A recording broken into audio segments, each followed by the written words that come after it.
म चाहिँ मेरो पापाको छोरा है। तपाईँले सबैले चिन्नुहुन्छ होला पास्टर टिमोथीलाई। अनि म तपाईँहरू सबैजनालाई पहिला चाहिँ धन्यवाद दिन चाहन्छु यो ग्रेजुएसन आउनुभएको निम्ति। अनि त्योभन्दा अगाडि चाहिँ परमेश्वरलाई धन्यवाद दिएको होस् है। अन्त जोस् तपाईँहरूलाई म धेरै समय त लिनु चाहन्न म, तर पनि हामी अब कसरी चाहिँ अब काम गरिरहेका थियौँ अनि त्यसपछि हामी यो समय हामी यो प्रोग्रामसम्म चाहिँ हामी कसरी आइपुग्यो भन्ने कुरा चाहिँ मलाई अलिकति तपाईँहरूलाई भन्नु मन लाग्यो। अनि म खासै बोल्छु भनेर त सोचेको थिइनँ तपाईँहरूको अगाडि अब यसरी माइकमा होइन। मलाई पनि भित्रबाट त डर लागिरहेछ। म अगाडि क्वायरमै त म गाउँछु, तर पनि अब यसरी मैले बोल्नको लागि खासै केही प्रिपेयर गरेको थिएन पनि। अनि परमेश्वरले मलाई एक्कासी अब यस्तो अब अगाडि अब मलाई एउटा यस्तो फिलिङ त आइरहेको है, मलाई त्यस्तो के भावना भन्ने के भने त्यस्तो आइरहेको थियो। अनि अब म सायद बोल्नु जान्दिनँ, अब तपाईँहरूले मलाई सेवा गरिदिनु होला यसको लागि। अनि धेरै गाह्रो भएको थियो मलाई होइन।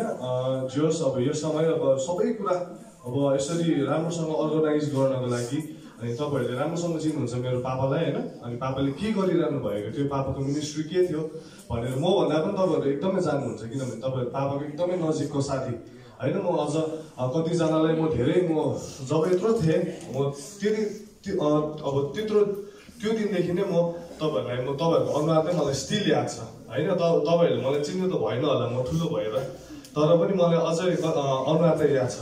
अनि जोस् अनि म परमेश्वरलाई धन्यवाद दिन चाहन्छु। आजको यो ग्रेजुएसन भनेको चाहिँ यो अब तपाईँहरूलाई सुन्दाखेरि त एकदमै आज ग्रेजुएसन हो भनेर लाग्छ होला, तर यो दिन आउनको लागि हामीले धेरै नै सङ्घर्ष गरेको थियौँ होइन।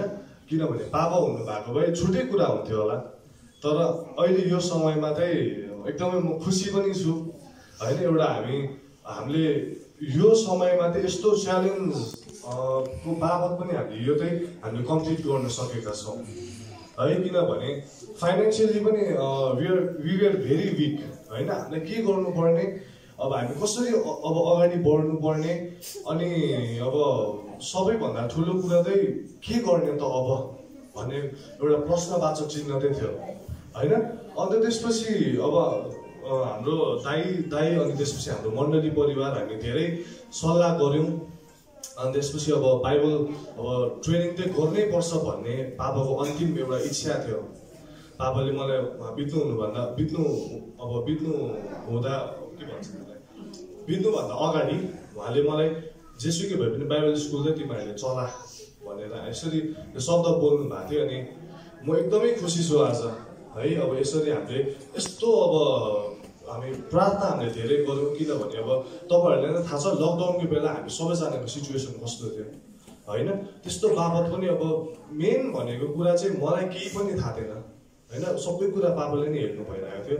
अनि त्यसपछि एकैचोटि त्यो ममा कार्यभारहरू आउँदाखेरि चाहिँ मलाई के गर्ने भनेर म एकदम स्पिचलेस थिएँ होइन। एउटा समयमा चाहिँ म आफ्नै कुरामा फोकस गरिरहेको थिएँ, तर अब मेरो पापाको कुराहरू ठ्याक्क मेरो अगाडि आइपुग्यो होइन। अब म के गर्ने त भनेर भन्दाखेरि चाहिँ म एकदमै अन्यलमा परिरहेको थिएँ म के गर्ने भनेर। अनि अब मैले गर्नुपर्छ मनले एउटा गर्नुपर्छ लागिरहेको थियो, तर म कसरी गर्ने भन्ने कुराहरू होइन थियो मेरो मनमा।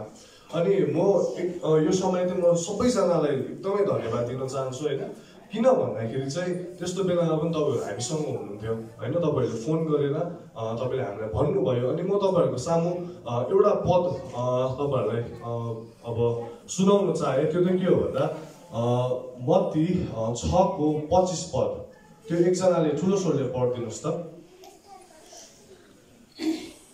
मत्ती 6:25 पद। यसकारण म तिमीहरूलाई भन्दछु, के खाउला के पिउला भनी आफ्नो प्राणको निम्ति र के लगाउला भनी आफ्नो शरीरको निम्ति फिक्री नगर। के जीवन खानेकुरा भन्दा र शरीर लुगाफाटा भन्दा उत्तम होइन? आमेन। है मलाई यो पद एकदमै मलाई मन छुयो क्या। किनभने अब पापा हुँदाखेरि सबै कुरा अब पापाले नै हेर्नु भइरहेको थियो।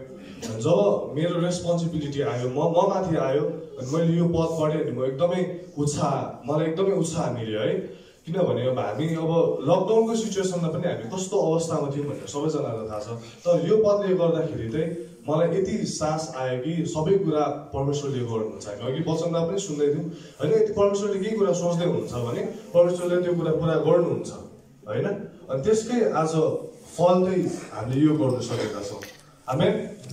म परमेश्वरलाई एकदमै हृदयदेखि नै धन्यवाद दिन्छु, साथै तपाईँहरूलाई पनि। अनि एउटा अब धेरै त म बोल्दिनँ होइन, धेरै नै बोलिसकेँ, तर पनि एउटा उत्साहको वचन भन्दाखेरि पनि एउटा उत्साहको केही कुरा अब म हाम्रो विद्यार्थीहरूलाई गर्न चाहन्छु।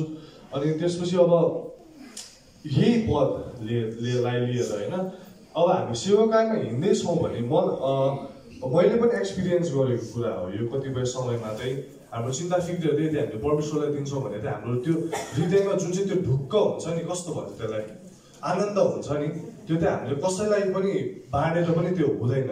त्यही भएको कारणले गर्दाखेरि हामी मिनिस्ट्रीमा हुँदाखेरि हामीलाई कमी हुन्छ, तर पनि हाम्रो चिन्ता फिक्रीहरू चाहिँ हामीले परमेश्वरलाई सुम्पिदियौँ भने चाहिँ परमेश्वरले सबै कुरा जान्नुहुन्छ, परमेश्वरले सबै कुरा पुरा गर्नुहुन्छ। आमेन। तपाईँ कतिजना सहमत हुनुहुन्छ मसँग होइन? त्यही भएको कारणले गर्दाखेरि पनि अब हामीले पढिहाल्यौँ होइन, हाम्रो चिन्ता फिक्रीहरू हामी सबै परमेश्वरलाई सुम्पिदिनुहुन्छ पर्छ भन्ने कुराहरू। अनि त्यही कारणले गर्दाखेरि अब हामी यस ठाउँबाट हामी धेरैवटा विभिन्न ठाउँहरूमा हामी जान्छौँ होइन, हामी डिफ्रेन्ट ठाउँबाट आएको छौँ। अनि हामी सेवाकायहरू गर्दाखेरि कतिपय समयमा चाहिँ हामी एकदमै निराश हुन्छौँ होइन, हामीसँग त्यो उत्साह हुँदैन होइन।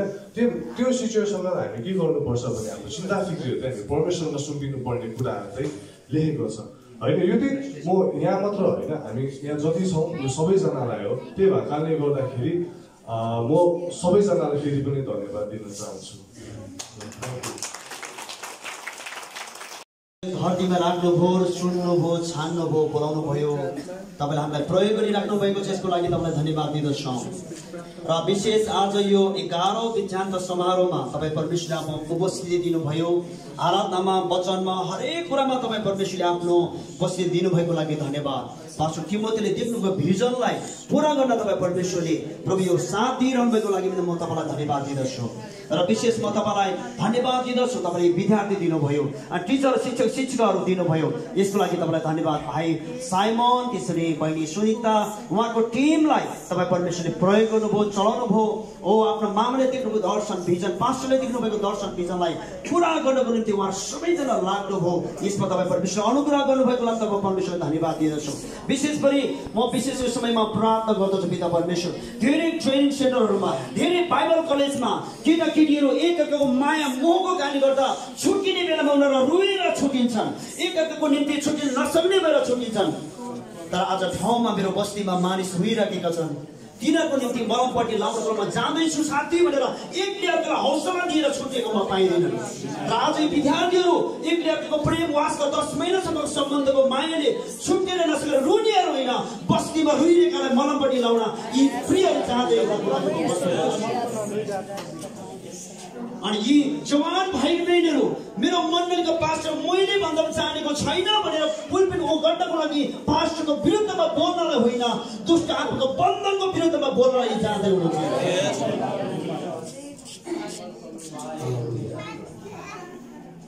प्रभु जवान 7 जना नानी बाबु